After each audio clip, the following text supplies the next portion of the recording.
If you are interested in true crime at all, then I'm sure you have heard about the mysteries that surround JonBenet Ramsey and her murder.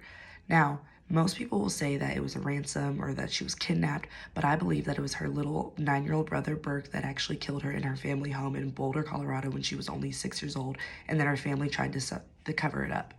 So my first reasoning for believing this is the ransom note. So when on the phone with the police, Patsy, which is JonBenet's mother, claimed that she found the ransom note from SBTC. And the first thing the text did was require a handwriting sample from both Patsy and John, who was JonBenet's father.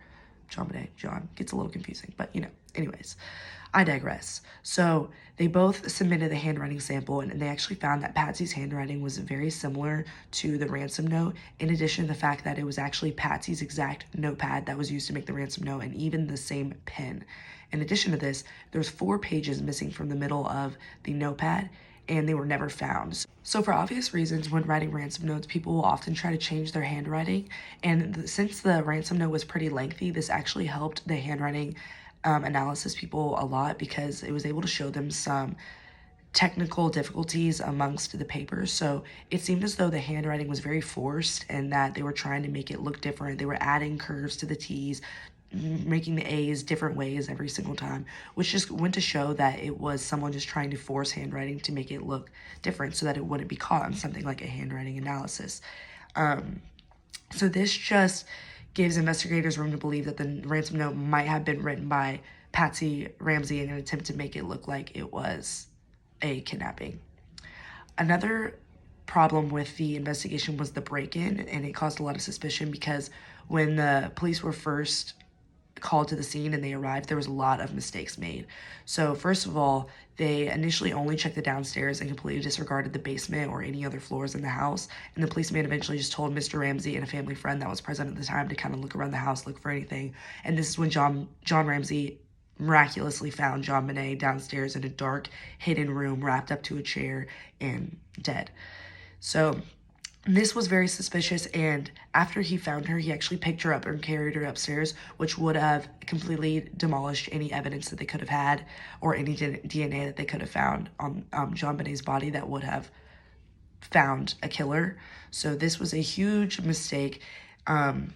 Another one was that the intruder theory is that the killer broke in, shot JonBenet Ramsey with a stun gun, and then subdued and quieted her and then killed her. But if that's the case, then why even a ransom note at all? And in addition to this, there was a small window that had been broken almost to make it look like an intruder had come forward, but there was a cobweb in the corner. And that raised a lot of suspicion because you would think that if a man were to try to enter into the house, that if he was going to break an entire window, he would have hit that cobweb. So in order to try to figure this out, Clement, who was the FBI agent on the case, and his team set up like almost a replica of what they believe what would have happened, and they had one of the teammates try to fit through the window.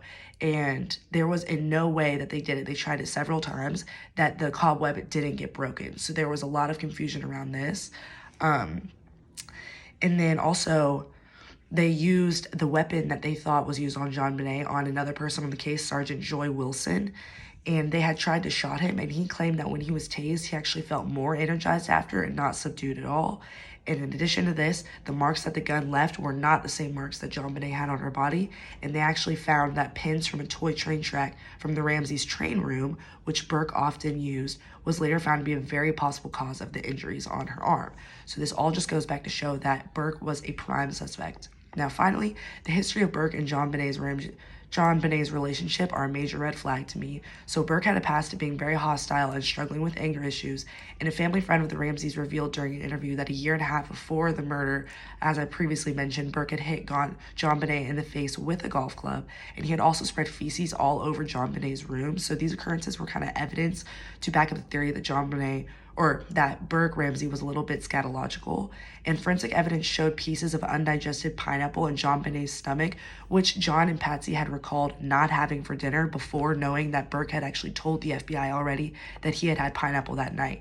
So this is what kind of set the scene for the entire murder, or what investigators think actually went down. So they believe that Burke was in the kitchen eating pineapple after everyone had gone to bed, and JonBenet kind of came out, wanted a piece, went to go grab it, and with Burke being the hostile person that he was, he probably had just completely lashed out, and there happened to be a flashlight, which was the nearest object, and they believe that he struck her with the flashlight and unintentionally killed her. And then when Patsy and John woke up to the commotion, they found out what happened and immediately began trying to stage the house to make it look like a kidnapping to cover up for their little boy and keep him safe.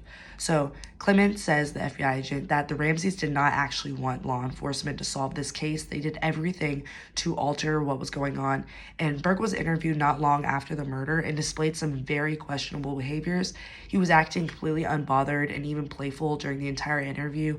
And when asked what if the killer comes back, he basically was completely unfazed and claimed, "I'm basically just going on with my life, you know?" Sounds very suspect. And then also while speaking, he made motions with his hands, waving an imaginary weapon, and sort of reenacted how he would have thought John Benet was murdered. Entirely odd. So after this, the Ramseys did not allow Burke to go in any interviews, and this alarming evidence shows that John Benet Burke was definitely did not have a perfect relationship with Burke, and his anger issues would eventually be the cause of her death. So this case was conducted extremely lazily, and even though her entire future was taken away from her, she received no justice from the people that birthed her and the people that were supposed to be there to care about her. And in the last moments of this 6-year-old's life, she was being beaten to death by her own brother.